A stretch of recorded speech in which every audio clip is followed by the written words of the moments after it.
I think I know just the place.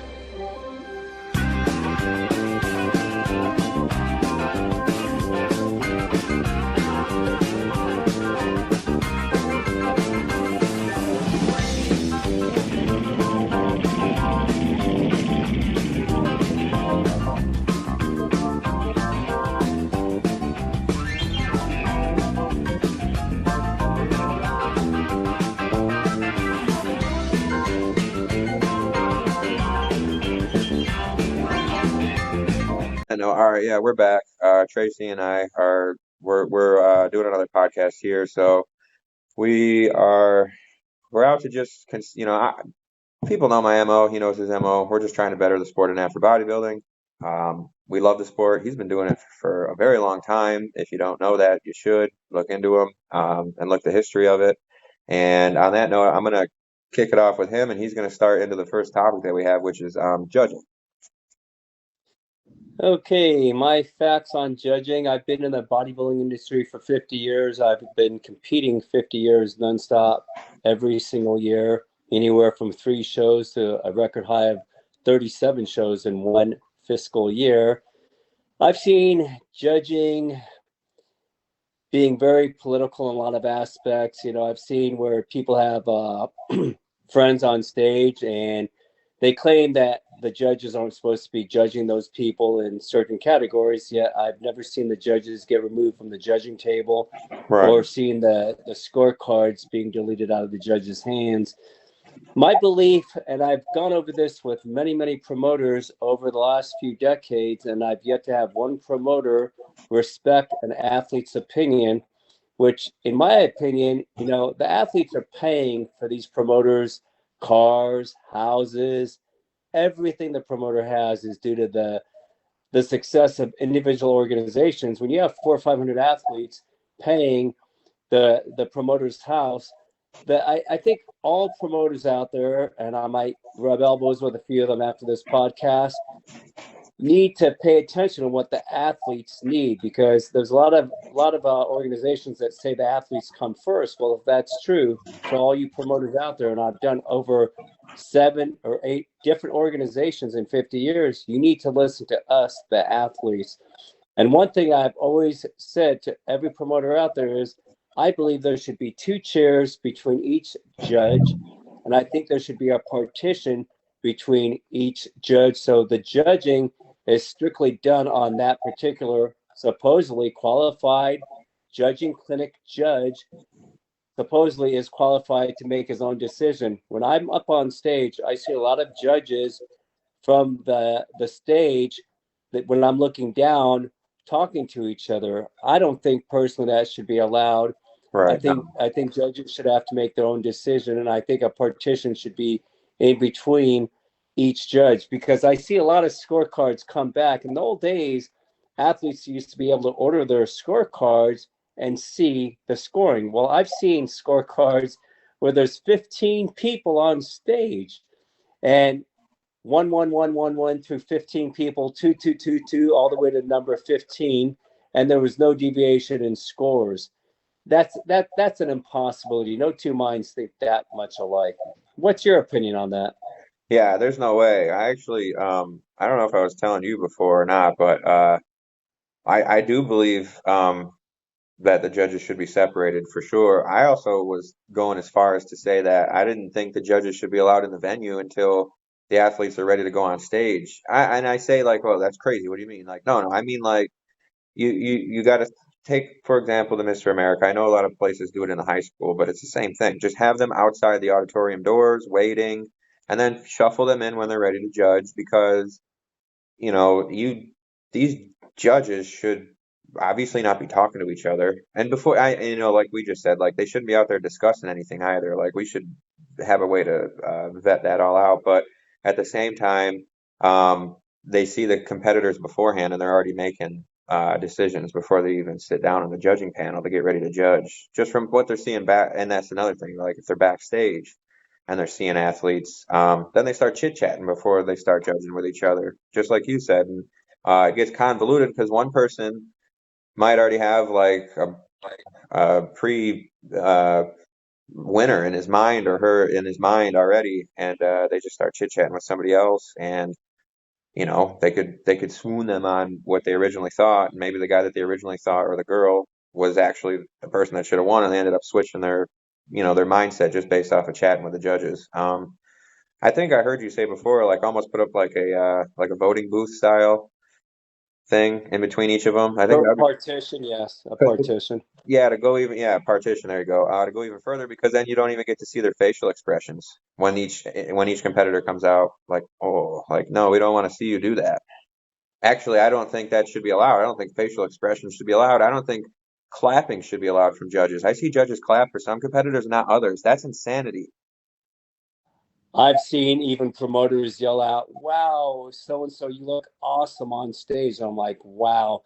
And when you go back to what you said about judging, people who are up on stage for the first time and they see judges talking to other competitors before prejudging or after prejudging, before preliminaries, before the night show or after the night show, it pollutes other competitors' minds like, wow, I'm not here on an even playing field because this judge is talking to this competitor for 20 minutes, even if it's not even about judging and competing, Right. even if they're talking about something else, it doesn't matter. In the eyes of other competitors, there should be you're right, no socialization amongst judges and competitors whatsoever at all. It's a business and it has to be treated as a business. It's not social hour. Every competitor up there wants to be judged fairly. And another big mistake that I see at every show, they do not switch around the competitors enough to give them fair lighting. The only head judge I've ever seen in 50 years that was one of the best head judges I've ever seen came to Arizona by the name of Tom Platz, a very well-known bodybuilder. Oh yeah. There was 10 of us up on stage. And I remember this show. We were on stage for over 35 minutes. He Wow. took every competitor and switched them down the line over and over and over again, made them do their quarter turns and mandatories because you could be on the far right and you look like you're 50% less defined on the far left of the stage, where then Tom Platz would move you three people over. And wow, it's like, wait a minute, this could be the winner. Whoa, what's happening? Lighting is everything. Every competitor deserves to be put under those two or three real good lights out of 10 or 12 lights to be judged fairly. I've seen a lot of people get marked down third, fourth, fifth place that, in my opinion, possibly could have won the overall of the entire show, but they Right. never got under the right lighting. And it's a shame. What's your thoughts on that? Yeah, no, I agree. There's just no way. I mean, I don't know. Like we've been in the extreme where Rob and I have competed with a show that couldn't get the lights on. So we were literally in the dark posing. So that was an interesting one. But yeah, I agree with you 100%. Like if you don't and then I'll piggyback on what I was going to get into anyways because this is a good one and I'll let you talk about it after. But I don't think they get shuffled around enough either. You see more of they pick the top eight and then just move the whole lineup out and then bring top eight guys in. Before they're doing that, they should be shuffled, like you said. When we went to the first Mr. America, actually the first two, I believe, and this is pretty much true with any show I've done where we had a split. I say split format, not in the sense of the show, but in the sense of like guys have to be split off to be able to judge. There's just that many guys on stage. I've done more than just Mr. America to have that happen, and every time it's done, they line up the guys to begin with. All 15 plus of us is what it's minimum been for my side to have that happen. So 15 guys line up, and then boom, they already split us. They say, okay, right down the middle, you guys split. There has been no shuffling or anything. There hasn't even been any quarter turns. There's nothing. We just stood there. You split us, and you already know who the top eight are. That's insane because then what they tell you is, which is absolutely insanity, is oh, you have because when they make the first lineup come out, we all know that's the first call out. Like, let's not beat around the bush here. So when you don't make the first call out, then they sit there and tell you, well, you could work your way back into the first call out. It's like, well, wait a second. How did you establish the first call out to begin with without doing mandatories or even at the very least shuffling us around and having different quarter turns? Because that doesn't make any sense to me. And then Now that we're on to that conversation, let's just go right into when you have this many people on stage, now that natural bodybuilding is growing, it's definitely getting there. We're getting more, at least the big shows. You're going to have a dozen guys on stage, no matter what, at any of these big shows now, dozen at least. And when you have these 12 guys on stage, front double bicep, relax, front lat spread, relax. How did you just judge 12 guys in that time frame? And we were talking about this before. That was a little quick, but it's not far off from how long they make people hold the poses. And I think that's ludicrous. It just falls right in line with the the the the the minimizing of the shuffling, the minimizing of the time it takes. You should make they say you make you suffer. Maybe if you're on a big stage, like you said, 35 minutes, that's insane. Especially if it's a smaller show, but you generally don't, even if you're on the stage for a long time, you're never holding your poses that long. Usually they're just constantly shuffling. If you're on, from what I see on a stage for 20, I've been on stage for 20 plus minutes, and if you're on that stage for a long time, you can do a lot of posing. They could make you hold it, but from what I've seen, there's just more so a lot of shuffling and stuff. And that's a good judge. Like you said, Tom Platz will do that, but unfortunately, not enough people do that, and not enough people give enough time to analyze 12 guys who are pretty close. Because at the end of the day, our sport's subjective. It isn't basketball. A ball isn't going in the hoop. It's not finite. Like, we can't, it's very arbitrary on what the winner is. I don't, because, and I think in order for us to finite that, we need to hold the poses longer. So, and shuffle, like from the get-go, that whole ordeal from the beginning is messed up. And I've seen it show after show. Any show I've done with over 12 guys, that's the way it goes. And it's not cool, because they're just not giving us enough of a chance to see who really is in. I don't know. I guess bottom line is what I'm trying to say is without doing mandatories, there's no way you could dictate who's the top call out is. No, and the one thing I respect about the IFBB organization is like when you go to the IFBB Olympia, like you might have 10 guys who place 16th, and that at Right. least they're honest in that aspect. Where I've done natural bodybuilding shows, I'm not going to name the organizations where they have 15 guys on stage and they have scorecards all the way down to the number 15th guy. There's no way that they had enough time, like you said, to evaluate, well, what's the difference between number 13 and number 15th competitor? Because I'll say it flat out. I'll call out any judge right now on this podcast, say, you cannot tell me you judged 15 guys and you knew who was 13th, 14th, and 15th, and you're more qualified than these IFBB judges who are honest and they put 20 guys as 16th place because they know they don't have that type of time. Usually after the first through fifth place guys, in my opinion, they just put whoever sixth, seventh, eighth, ninth, 10th to a point. I don't think they sit there and analyze and put in the time and effort for the bottom five like they do the top five. Um, so yeah, I'm not gonna make names here, but I've done a show where again we have 12 plus guys, and I said, "Do you really think so and so beat so and so? Really? Does that make sense to you looking at these photos? Because I analyze everything when I do a show, top 15. I'm like you. I actually want to see who's who, where's where, what's what, and I look at these scorecards. You know what the guy told me? He goes, "Well, does it really matter after the top five anyways?" And he like chuckled and laughed. I'm like, well, it kind of does. I'd like to know who's 13th and 14th on a real judging. Like, if you're not going to judge after fifth, don't have 15 guys even come on stage.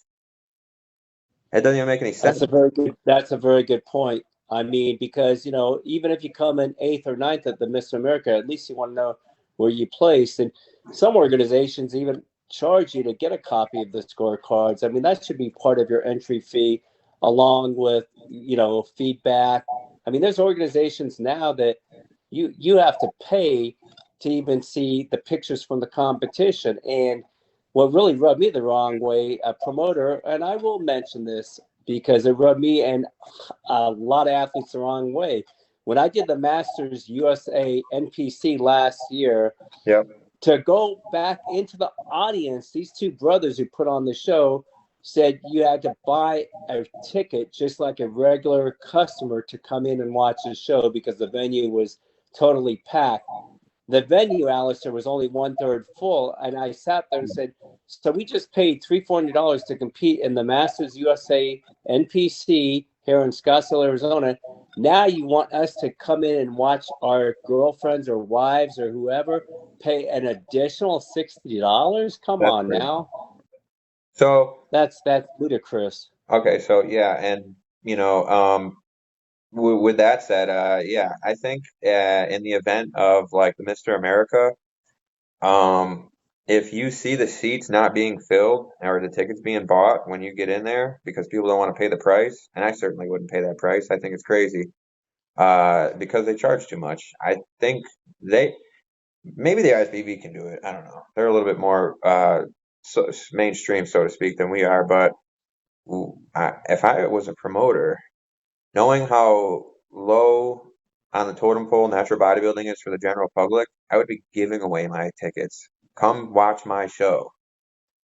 If you are you like, Exactly. what are you like? I'm just like, are you? First of all, if you're going into that show and you're relying on making breaking even on the seats, we got an issue here. You should not be relying on your ticket sales for seats to pay for your show. That should have been well ahead of time. Are you like trying to pay your car off on the side with these seats? What is going on here? I just don't see the point in that, and I think it's crazy because then it drives people away. Nobody wants to pay $60 for that. But yeah, uh, so yeah, like with You know what else needs to be improved? And I'm sure you've run into this because I've run into it out of 670 shows, probably I'd say 50% of the time, is the promoters should understand that these athletes are very low in body fat. It seems like always the venues are so cold cold, I that know. I've learned over the decades, I always bring in 2 to 3. I'm known as the space heater guy who helps other athletes get warm at different venues here in Arizona, because even in Arizona in November, it gets kind of cold, and these venues are so cold. I don't understand where these promoters don't understand. You have to warm up for vascularity reasons and to keep from getting sick. I did a Muscle Mania contest in Las Vegas once with promoter Lou Swick. The venue was at 60 degrees. I actually ended up getting hypothermia and had to go to the hospital over it. Wow. I don't understand why, it's all about the athletes, and promoters need to be a little less, I hate to say, pig-headed, no pun intended, about what do the athletes need, not what do I need. What do I need to make my organization better?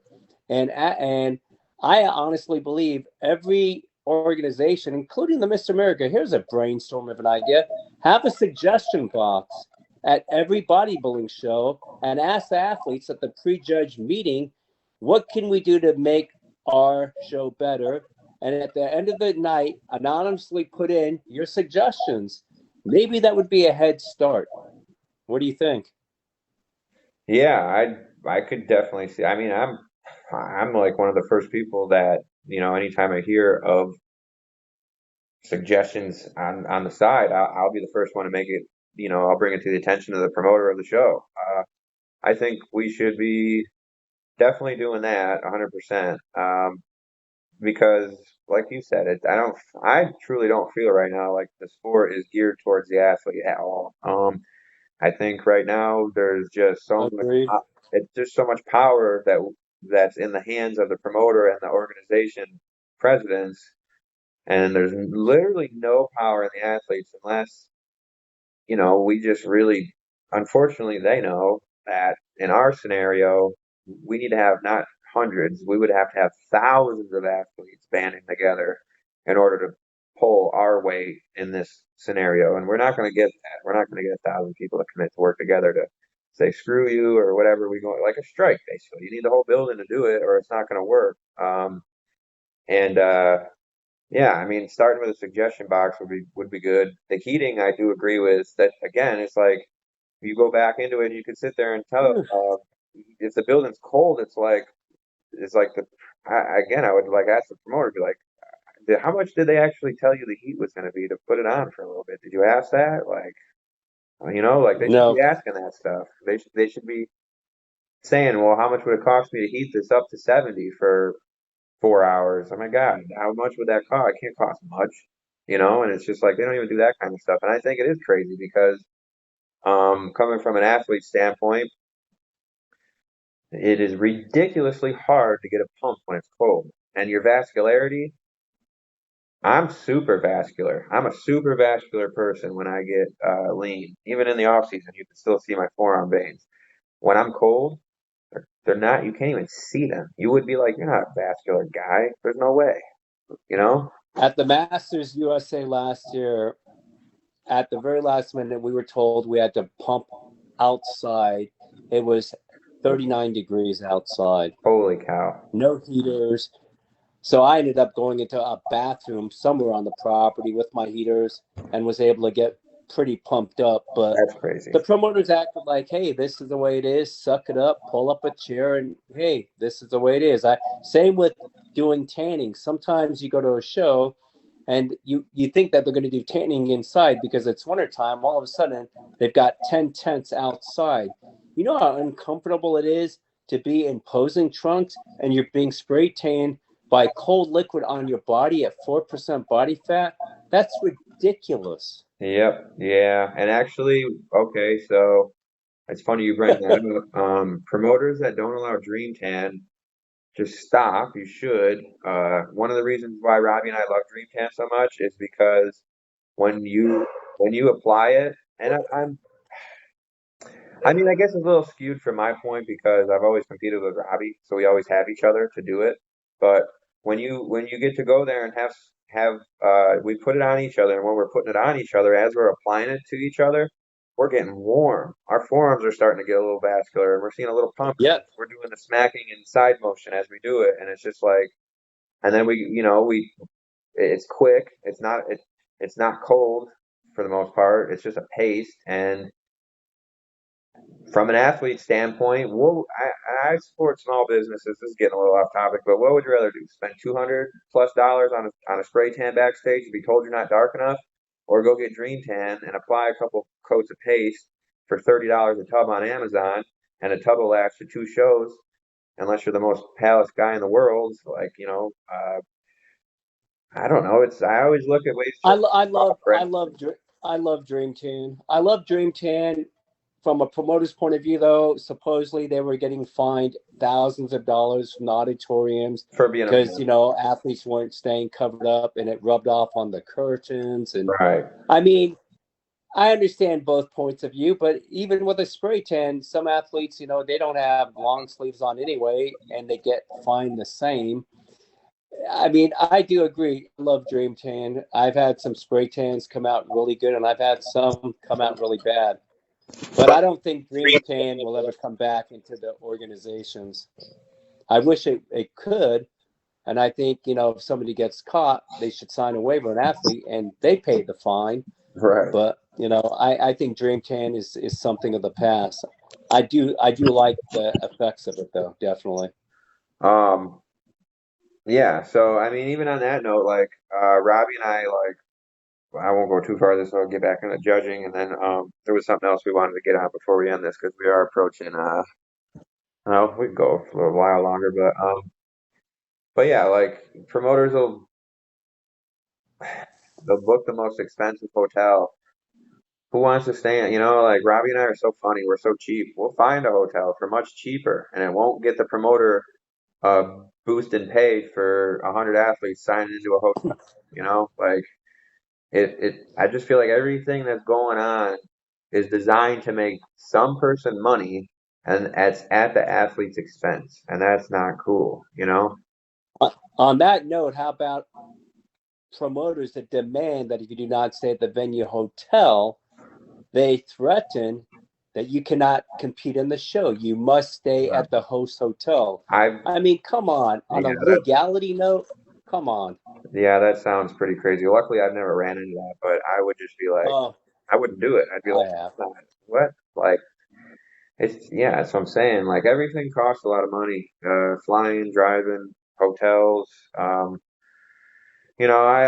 I don't consider eating correctly a cost. You should want to be healthy and you should want to eat Of that. course not. So, but other than that, though, like minimize the cost. But um, There was one other good topic you wanted to talk about. I forgot which one. Well, real quick, another thing that needs to change in judging. Hmm. Okay, so when I first started, we had NPC, we had bodybuilding, we had not even in the beginning, we had bodybuilding, female bodybuilding. Going back to Lisa Lyon, Rachel McLish, Corey Everson, Hmm. going back to Ed Corney, Bill Pearl, Steve Reeves. And now we have all these different divisions, which I understand. There's one reason why we have Angel Division, Wellness, Classic Physique, Physique, Ink Tattoo Divisions, Oh yeah, Bikini Diva Mamas with one child, two child. We have a suit and tie formal division, an saw that. evening gown division, and it's all for the promoter's benefit. I get that. But what bothers me, going back into what we are, bodybuilders, I was at a show not too long ago where a bodybuilder won bodybuilding, classic physique, and physique. Yeah, Now, come on. Where is the guideline, judges and promoters out there, that you cannot decipher? Well, he was a great bodybuilder, and well, he was the best out of classic physique. Okay, maybe, but what about the guy who was in second place that fits the criteria more than that over muscular guy, possibly in bodybuilding, shouldn't have won first place? And then to give a guy who's got Tom Platt's legs first place in physique, judges, I have a problem with that. And promoters, I'm sorry, but shame on you that you need the money that bad that you're allowing certain things should not be able to legally be crossed over. I'm sorry, that's my opinion. yeah, no, I agree. I think there should be no crossover at all. Period. 100%. If you want to do bodybuilding, you're not allowed to do classic physique. It's period. Like no matter what. Why? Because we're not going to have this stupid discrepancy on our show. Just like you brought up, it looks absolutely ludicrous for you to say, well, he was the best, and then he was the best again in a criteria that doesn't fit him. That makes no sense. I don't care if the other guy has half the muscle as him. If that guy doesn't fit the criteria, you're just making a mockery of your judging if you have him win. It makes no sense. Absolutely no sense. I would, But they all go to judging clinics. So what are they studying at this judging clinic? There's a yeah, format because I have judged, and I'll, I actually had judged here in Tucson not too long ago, and I had to fight with a couple of my judges. Like, wait a minute. They go, well, he's this way. I'm like, no, he's not going to win physique when he just won bodybuilding. I had to override the decision. And then the promoter got mad at me that I overrid the other four judges' decisions. I'm like, no, it's not going to work that way. So that was the last time I was invited to head judge. yeah, and that's unfortunate because, yeah, I don't know. I can't stress enough. Like anybody that has a show where the bodybuilder wins the physique, or the classic physique, classic physique and physique. It just even if they win just one or the other, like, and they win two classes, that makes absolutely no sense. And because okay, well, you could say, okay, well, that guy's on stage, and yes, he looks way better than the guy in second, right? Okay, we all get that. Let's just say the guy in second barely had a six pack or whatever. Let's just say that that was the case, and the guy in first was like freaking Zeus, and I was like, holy cow, he just won bodybuilding, and now he's in classic physique against this guy that's like literally like a quarter of his muscle development. Naturally, you're going to want to say, yeah, that guy wins. But you know what? To avoid the mockery, you should do what we just said to do and not allow them to cross over. So that way it never happens. And then if you see at that show some guy taking classic physique and pro and winning $1,000 and you think he looks like garbage, well, do it next year then and win the show. There's like, why would and then they allow the crossovers. Well, let's put it this way: if you want to do if they every show, literally, I would be like, take for example, let's just take the outlier. Let's just say we take Mishak right now, and I was in his shoes, and I saw any show that allowed crossovers. If it was any of the big shows, I'd be like, I'm doing all of these divisions, and I'm gonna just win them all. And you guys have been rewarding bodybuilders before, but you're not gonna reward me now. because obviously I don't look the part. He wouldn't look classic, period. But based off of what they've done in the past, I don't see why he wouldn't win classic because it's the same exact scenario now on another level from him to the next guy that the previous guy was to the guy that has a quarter of his muscle mass. So I think it's insane. Another Oh, and then I another wanted thing to on say too, real quick, yeah. all these divisions they're adding, it's literally just so they can have more money. You tell me Of that they're gonna put on angel wings and prance around. What is the criteria of this division? Why is it in a bodybuilding show? I don't even I'm like sometimes I scratch my head. I'm like you said, the suit and tie. Go take these people. They actually do this on a Broadway walkway. They wear angel wings. Put those people over there and go do it. There's no rhyme or reason to have that division in a bodybuilding show. And another thing, just on a side note, you should never put on a bodybuilding show without open bodybuilding. And I've seen that before. Yes, I have seen that. Another problem I've seen with judging is, and I don't care how many times the judges will tell me this, a guy goes into bodybuilding and gets first place Hmm. against competitor number 8, your competitor number 7. Oh, better yet, we'll just use you and me as examples. So we go into bodybuilding. Okay, we go into bodybuilding. You win first, I get second. We go into classic physique, and all of a sudden, the positions are flipped around. And I've had judges say, "Well, the second time you came out, 10 minutes later, you were more warmed up than the other guy." Come on now. I'm Yeah. sorry. When you're flipping places in against two guys, I think it's more that the judges, if they had a lineup of 15 people, forgot how to keep their numbers straight and judged it and inadvertently screwed up themselves. And that's the excuse they use because there's no way two guys should be flipped around. I've seen it flipped around even worse. Novice, two guys in novice crossing over to open 2 minutes later, and those guys were flipped around in two different divisions, open and novice.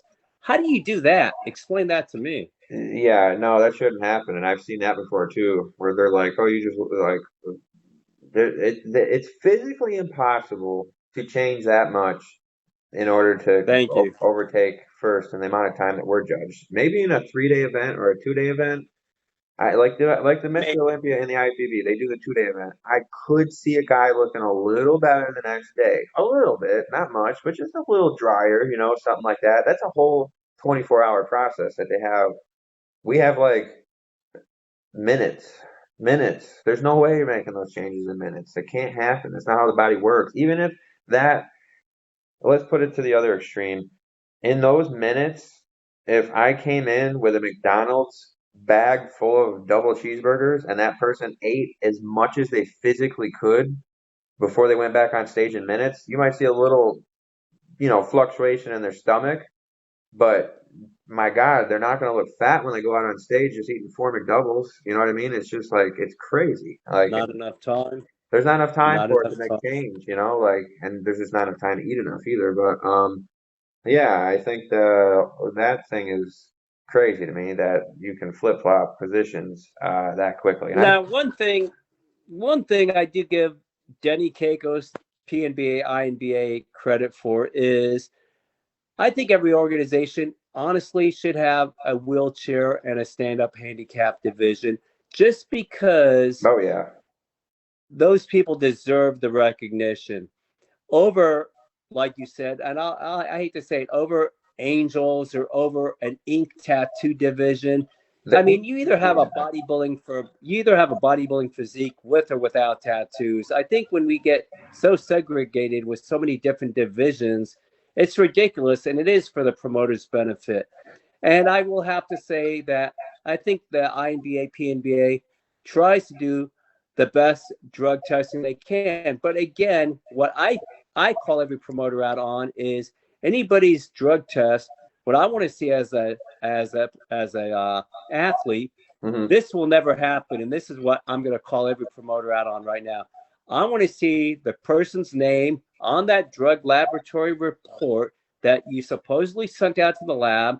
I want to see the results being posted if they fail. Oh And yeah. if and I think if somebody passes, I think it's the athlete's right to sit there and say, I have a hard time believing that person passed, because a lot of promoters will sit there and say, oh, so and so passed the drug test. Hmm. Okay, then post it that he passed it, so you can put all the other athletes at at uh at peace with their own minds. Because I mean, look how many people doubt. I hate to use the person, because if he is, it's great. But look how many people doubt Michael Hearn. And I don't want to say either way, my opinion. But if somebody is truly being called out, then have them take a test and have them be tested for everything. But again, I will stick to any organization. I think 70% of the people up there in a true natural show are natural. I think there's many ways to beat drug testing, and I will never give my opinion how. People can Google it or do whatever they want. But can you beat a drug test? Of course you can. There's many ways to beat a drug test. Athlete who a drug athlete should cross over into a natural show. The only reason they ever do it is because they never made the top 5 in the NPC or IFBB, so they wanted to take the overall in a natural show. Well, God bless them that they can sleep with themselves and God at night, because there's a lot of trophy hogs out there. I can go into any natural show and look at the graininess of the skin of an athlete and say, yeah, whatever. But you know what? It used to bother me. Now, when I compete against myself, because you're always going to have cheaters in every sport. I tell people, if you don't like the politics in bodybuilding or where you place, then go run a marathon, break the yellow tape. Guess what? You won. Because there will always be politics in bodybuilding. That's the way it's been Yeah. since the 70s. I remember when a bodybuilder with no name mentioned came out of the closet and said he was gay. Very successful bodybuilder back in the 70s. After that, he never won another show. So again, politics plays a big part. Yeah. And with the drug testing, where I don't even know. Like, well, just for example, I've been doing my homework. I've been trying to figure this all out and what's going on. They're gonna go with this company called SMRTL, which is supposedly gonna be like the most stringent WADA-based drug testing protocol that you can get. USBF was using Redwood Labs beforehand. And then I don't know what was going on with that, but a lot of people were giving them bullshit for it. I tried to call Redwood Labs, but I couldn't get through to them because I wanted to talk to them about how their drug testing policy was and what they actually test for and how they do it and everything. But I didn't get a hold of them yet. Supposedly, from what I've heard, and this is from people who refuse to compete in certain organizations, in, including pretty much all the big ones in America, because they don't believe the drug testing is done right here. I don't agree with them there, in wholeheartedly, not the sense that the drug testing is done right, but the fact that they won't compete. I'm just like, look, you just got to deal with it. Like you said, you're going to go anywhere and find these cheaters. So have fun going to the next show and just having the not the same, generally the same percentage of cheaters in that organization that you're telling me that you don't want to compete in that organization from. They're everywhere. It doesn't matter which organization you go to, too. I don't necessarily know chemically how to beat a drug test. I don't. I don't know anything about that, but I can tell you right now, it doesn't require much brain cells to know. It's as simple as this, right? And I've said this before. If I wanted to abuse HGH, Dianabol, and what's another big one? Uh, Another big steroid, maybe Zipinol, Winstrol, maybe Winstrol for the horses. I've heard of. Winstrol. So say I want to abuse all these big steroids, right? I could do that right now for the next infinity amount of time for as long as I wanted to because I am not competing anytime soon. I am not going to be getting called by anybody. And well, I shouldn't say that technically because what's going to happen is hopefully the USBF switches this, and then technically I could get called. But right now I'm not going to get called. And in 2.5 years, say I'm going to compete at the end of my 3-year mark from here, right? Yeah, 3 years. 3 years is so exactly. If you're truly like somebody like me that's going to go do that, they're going to look really freaky. When they come off, you'd be an idiot not to just say, okay, I'm gonna go to my doctor. Well, a blood test is only like a couple $100 or whatever. A P test is only a couple $100. I'll go down to the local lab drug testing station, and I'll go pay him to check my pee. I'll do it 5 times in a row because I don't want to get on the wall of shame. And then I do that. I know I'm peeing clean at a laboratory, pre-peeing clean at the date that I've known for the last 3 years of when I'm going to get drug tested because the show is when I'm getting drug tested. Uh, it's just that easy. Like you can go in there and know you're going to pee clean, even after you've abused steroids, just by getting a doctor's test beforehand. And like that to me is alarming. True. And the next thing that alarms me, which isn't talked about enough, is with the drug testing, we have to find a way to vet people into our sport better than we have in the past. And the reason I say that is because Uh, I'm not going to call out names here. I could, but let's just paint a scenario where we have a guy who hasn't competed in like 20 years. He comes out of nowhere at a body weight and a relatively low body fat, 35 to 40 pounds above everybody else in his height bracket who is deemed elite for the last 10 years. And he comes in and decimates a small show to get his pro card. Maybe a month later, he goes into the Natural Olympia and he wins the Natural Olympia. And he blows everybody out of the water. It's not even close who was second. He would, Correct. this guy would blow Meshack out of the water. It wouldn't even be close. And then Like you say, no names mentioned. after he wins that show, he doesn't compete again. We need a way to vet in order to stop that. Because if we don't, the larger the, I've already talked to Jack about this, the larger the payouts get. If I'm going to be real with you, if next year each big show in the natural bodybuilding circuit paid out $100,000, each of those shows would be won by a guy you've never heard of. Right now, on this date that we're talking, we know who the quote unquote best natural bodybuilder is. Prince, Meshack, maybe a couple other guys. They would get decimated next year unless they decided to take drugs by a guy that's going to do drugs and then come off and do exactly what I said to win that $100,000. Likely, what would happen is an IFBB pro is going to come off drugs to pee clean, like a Derek Lunsford, and take that $100,000. How are we going to stop Of that? course. We couldn't right now.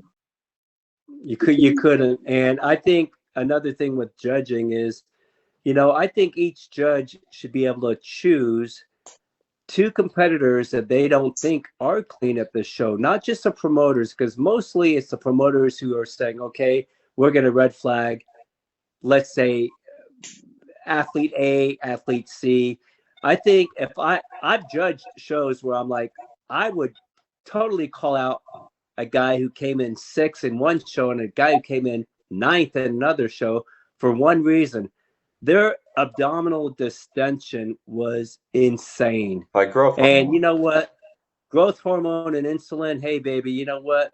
Your stomach looks insane. You have, and I hate to say it, but I will say it, you have the Ronnie Coleman tummy.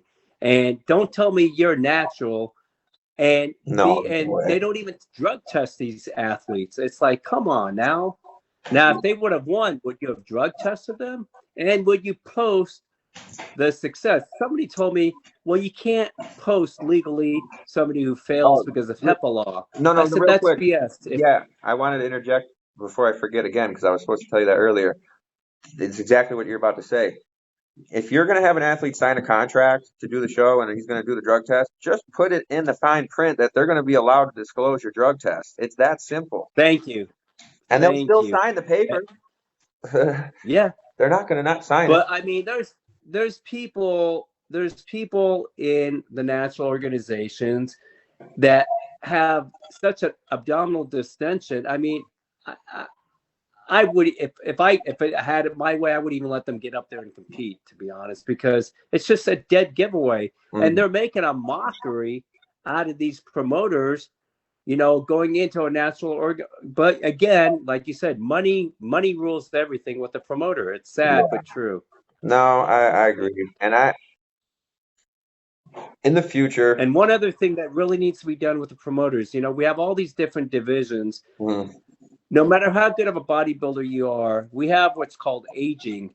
And when you get past 40, a 50-year-old bodybuilder is going to have a hard time over a 40-year-old bodybuilder, a 60-year-old over a 50.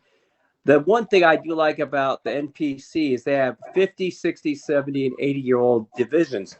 right. I've tried to get this done with many promoters, and they go, well, we're not going to have enough people in the class. Even if you had two people in the class, it's still two more entry fees in the promoter's pocket. So on one flip side, I'm like, they have all these BS divisions, yet they won't make age divisions, which because your skin elasticity can only hold up so far. Yeah, and I no, I So every organization needs to have age groups, because I did the Natural Olympia just a couple of years ago in physique against somebody who was 25 years younger than me. Hey, yeah, you know what? I did not look bad up there, but his skin looked way better than mine. well, I think 100% before they add a angel wing division, they should have an 80-year-old division. 100%. Like I'll just say this right now. Like I love the USBF. I love a lot of the organizations, but like, obviously I've competed heavily with the USBF with Robbie the last couple of years.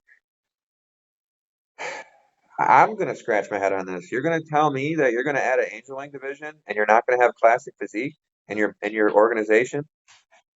I don't agree that there's enough of a discrepancy in natural bodybuilding to have a classic physique and a bodybuilding winner, where like in the IFBB, Big Ramy looks a lot different than Chris Bumstead. Arias Norris doesn't look too much different than the guy that won the overall. He looks different than Mishak, but not entirely. Well, Mishak's a bad example, but because of his height. But let's just say Gregory McBride and Arias, they look very similar, and it's just like, excuse me. Uh, They, I don't know. I'm just like, well, okay, maybe I understand you're not going to have classic physique. Cool, I agree with that because I don't think there's enough of a discrepancy between the two and natural. But now you're going to tell me that you're going to add an angel wing division and you're not going to have classic physique. Now I have to sit there and say, okay, wait a second. Maybe we should redact angel division. And how about instead of saying, should we have angel division, how about we should bring up a poll that says, should we have classic physique? Like before angel division. I don't. But I don't know. I'm Like I speechless said, I that think there's that much money to be able to even want to add Angel Division. Because guess what? If there was nobody competing in Angel Division, it would never be added. look how big wellness has become. Wellness has become the most popular female division in the last year that Oh I've yeah, ever seen. just like Physique was after 2012 when they created it or whatever it was, 2011, and then in 2014 Classic Physique came out, and then that just took over. And it's like, thankfully as guys, because I feel like I don't know about you, but I feel like the women are getting more affected by these divisions than the men are. All these new divisions coming out, like the Angel Wing. How many guys are doing the Angel Wing division? I don't think anybody is, to be honest with you. I don't know though. Maybe they are. Not yet. Well, and then Not okay, so you yet. just bring up a great point. Do they have a rule for that yet? What if I wanted to go compete in Angel Wing division? Are they going to judge me better? Like, how is that working? Like, what is going on here? You know what I mean? I don't get it. And Robbie and I brought up the same thing with the mixed pairs division. It's like, like it's going to get crazy. The more divisions you add, the more craziness, more money, more problems, as they say. But when you start mixed division, mixed pairs, it's not added. This has been around since before I was born, but Mixed pairs has been around a long long time, time. but it faded. It faded for a long time too. But here's the thing: when two humongous jacked diesel dudes identify as women and they want to go on your show, what are you going to tell them?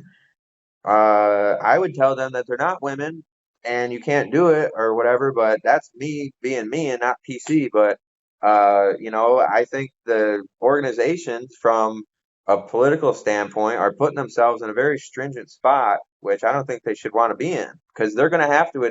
I can say whatever I want, because and I can't say whatever I want, but you can sit there. Me, you could be much more loose. I don't have a whole organization behind me, but when they do, and they got to deal with these people, they could be facing a big lawsuit by that person. In today's day and age, I have no clue, but to me, it just sounds like a slippery slope. I was like, and then on top of that, forget all the lawsuit crap. How the heck do you judge two guys who's identifying as a guy and a girl, and then a guy and a girl? Like, I don't get this. Like, what are we talking? Well, I mean, in reality, if you want to go legitimate, you could have two guys go up in a mixed pairs division and they couldn't really discriminate because they'd be sued for discrimination. I think it's going to be funny because that's going to happen one day where two guys say, "Hey, we want to do mixed pairs." Right. Well, Martin It said it's doesn't already say. happened. But I didn't find anything on it. I couldn't see a gay couple doing it.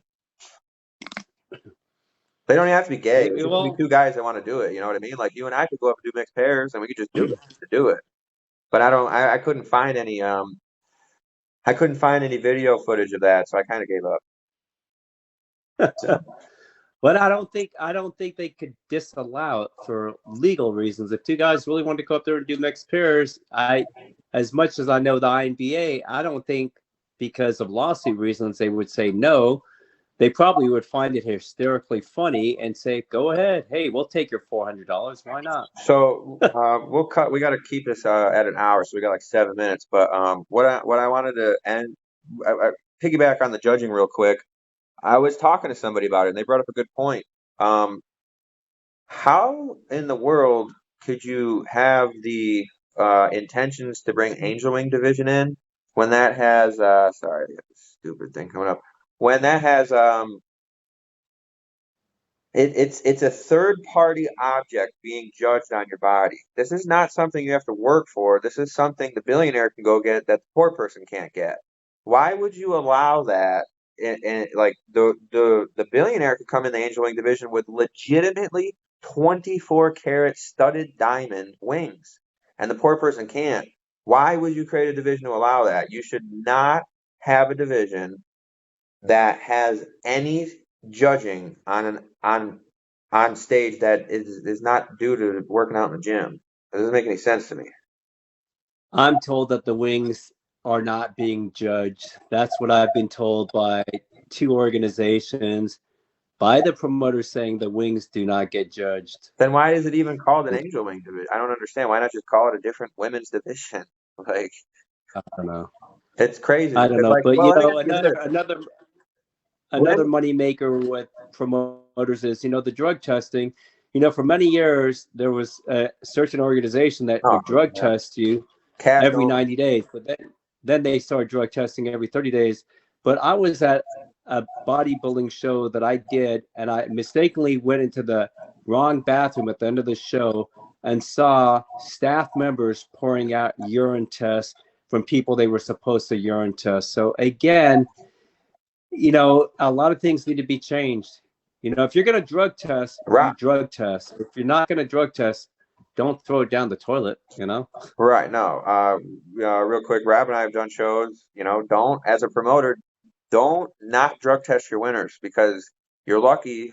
You know who you are, but you're lucky that Rob and I are who are we because if we weren't, we could go out and expose you for not drug testing us. But you're lucky we know we're natural. So, that information you should never jeopardize that to have somebody be able to say they didn't drug test me. You should always drug test people. What we got here?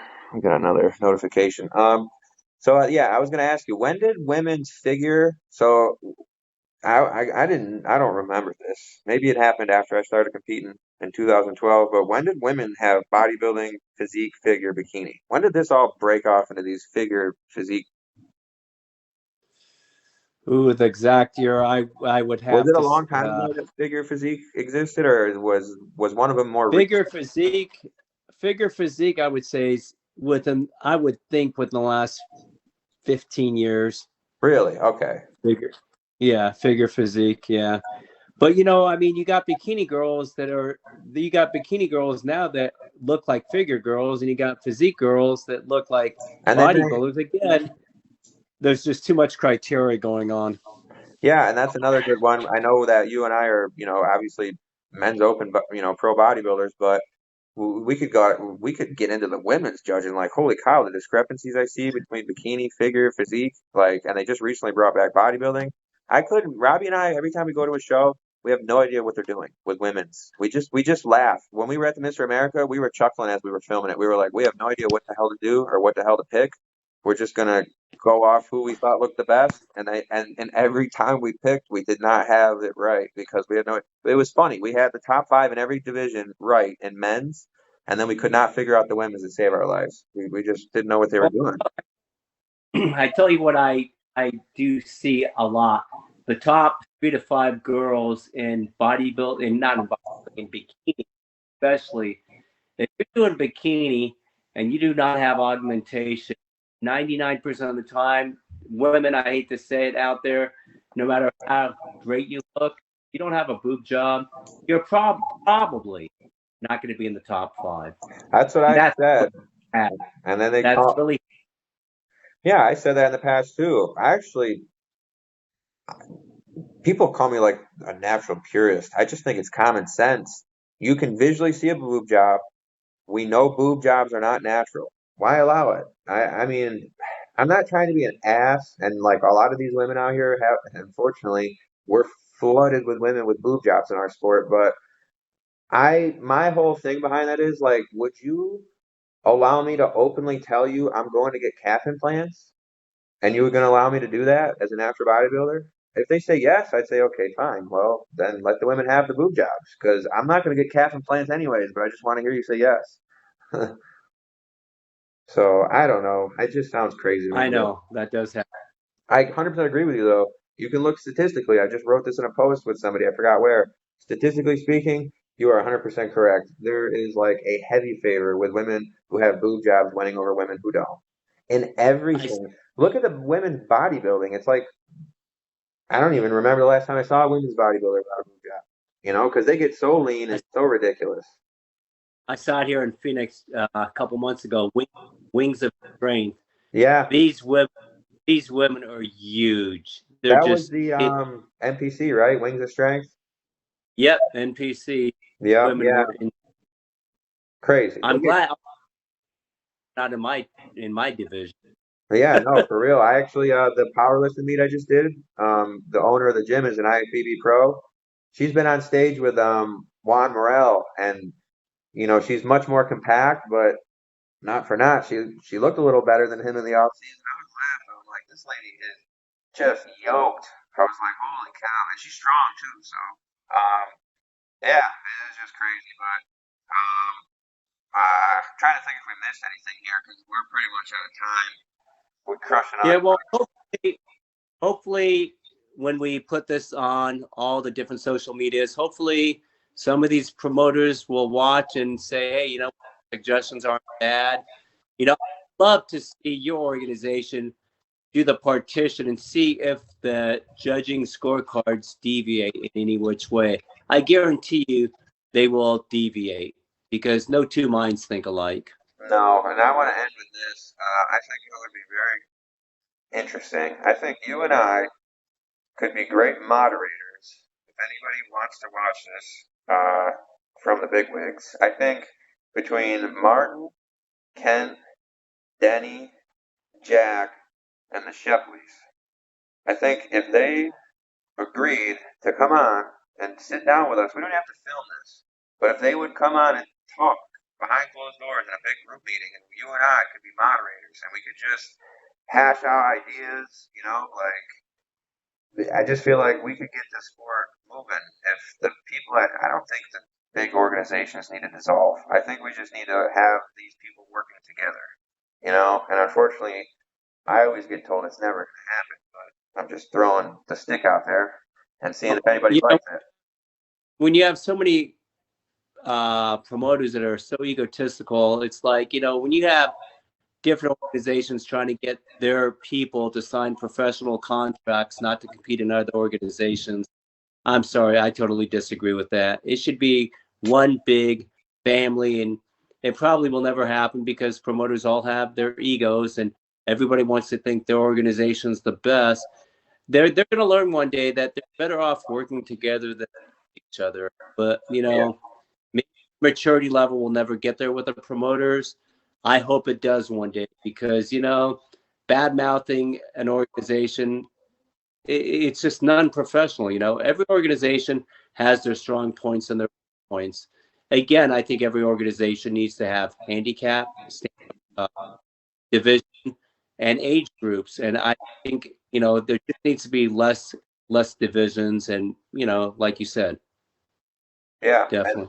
on that Yeah. note, If uh, all those people together, I'll be right there with you. I would love yeah, no, to I'm sit down definitely I want to advocate the motors. challenge to them, for sure. And like you said, bashing other people with drug testers, it's just not cool. It's like you think about it, it's more of a promoter thing. These people at the top, you bash the whole organization. It's like I don't know, and like you and I have said before, people got families, they got kids, friends. You don't need to do that kind of stuff. Like if you did, this is why I want to have these people get on behind closed doors and we can hash it out because there's a lot that we need to address and there's a lot that they want to address. Everybody's got their own rules and it works. And I think if we could just I feel like if we just get everybody to work together, we would be in a much better spot. So yeah, I mean on that note, Hey, I think we that's killed a it. good project. If you could get a couple of promoters, I'll cancel the appointment I have at any given time of the day just to be able to do that with you because these Yeah, organizations go in a different route. yep. So on that note, let's cap it off with that. So even though we're asking them to come on, we will give up. I'll do the same thing. I'll give up my schedule if they want anytime, anywhere. I will do whatever needs to be done to have time to have these people sit down, and so will you. So, yeah. On that note, I think we're scooting over an hour and 5 minutes here. So, Okay. Appreciate the interview. I appreciate your time, and we're on the same wavelength.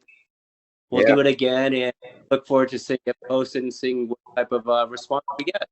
yeah, definitely. Next time, hopefully we're talking to the bigwigs and we're in a round table. Sounds like a dream. Hopefully, the dream comes true. All Have right. a great night. You too. Bye bye. Bye bye.